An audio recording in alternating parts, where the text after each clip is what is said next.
Good morning. So today we're going to talk about anencephaly. Now, this is one of the fetal medicine topics that comes up in MRCOG Part 3, especially having gone through training. Unfortunately, we don't get exposed a lot to these conditions and also how to counsel patients about them, also what information to give and what not to give, and also more importantly, what terminology you can use with your patient and what you can't, because all of this is very important in the exam. And today we're going to cover anencephaly. I hope I'm going to try and use simple language that you can use with a patient and what sort of information to give them, what sort of follow-up they'll have, and what options have they got in the pregnancy and so forth. So the scenario would normally go, oh, this patient would like to speak to you about her scan results, and then the scenario would start. The patient is likely to be somebody who's very upset and very tearful, probably crying, or even on the exam day in front of you, and it may mean that you have to reassure them and and just be supportive and try and listen to patients' concerns, because most patients may just not start the scenario with, "Oh, I was not expecting this, doctor. Can I? What are my options now?" So this is a patient who may want you to talk about options pretty early on in your counseling.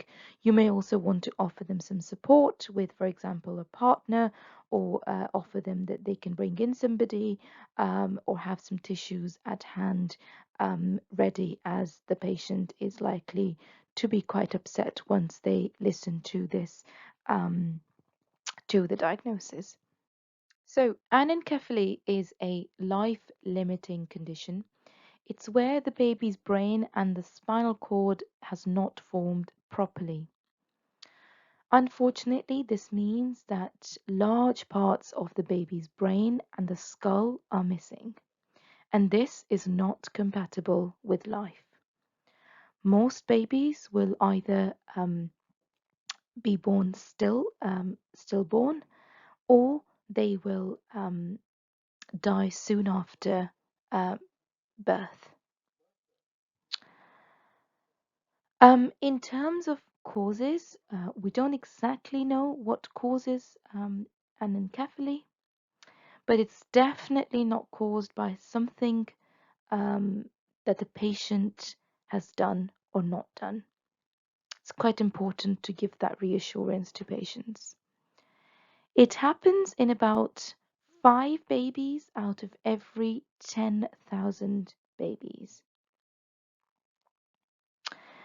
It's normally picked up at a scan that's done at around the 20 week, so between 18 and 20 plus 6 weeks. Sometimes it can also be noticed early, and that's around the 12 weeks of pregnancy scan. In terms of what happens next, the patient will be referred to a fetal medicine specialist in a hospital setting. They will be reviewed by the specialist, and further options will be discussed. There are two options. One option is carrying on with the pregnancy, and the second option is terminating the pregnancy. Both options will be discussed in detail, and as to also how to go about with all of it, at the appointment that the patient will be referred to.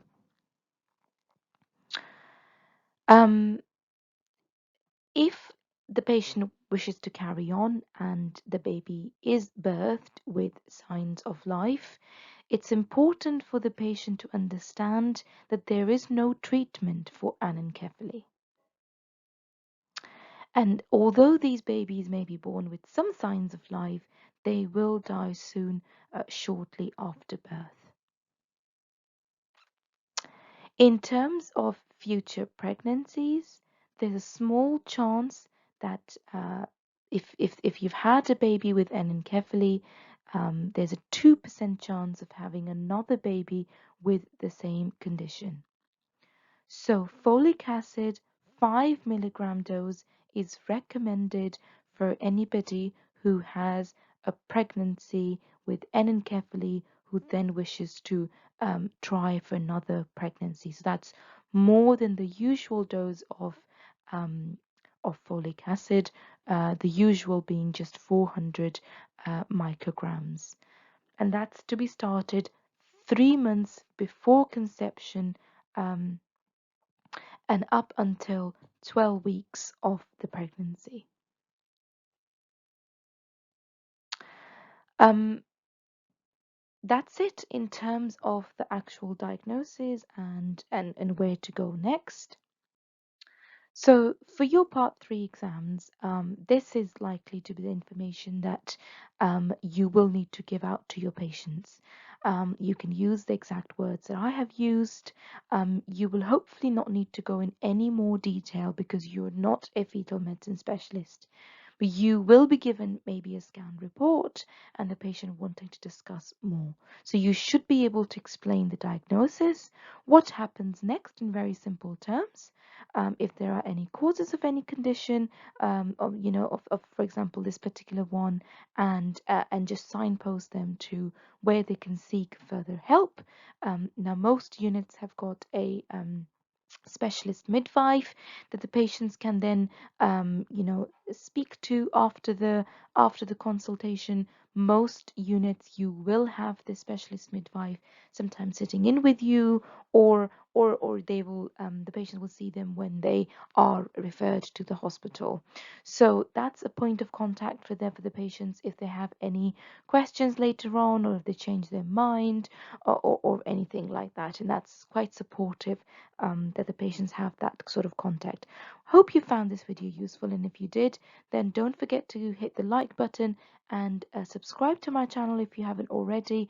I will be doing lots more of these videos covering the most common conditions that come up in the MRCOG Part 3 exams, because I remember when I was revising, I was struggling a lot in terms of doing my own research to find out resources that you could trust to use the information from, and what information to give out to patients and what terminology to use. I hope that by summarizing this for you, you'll find this useful.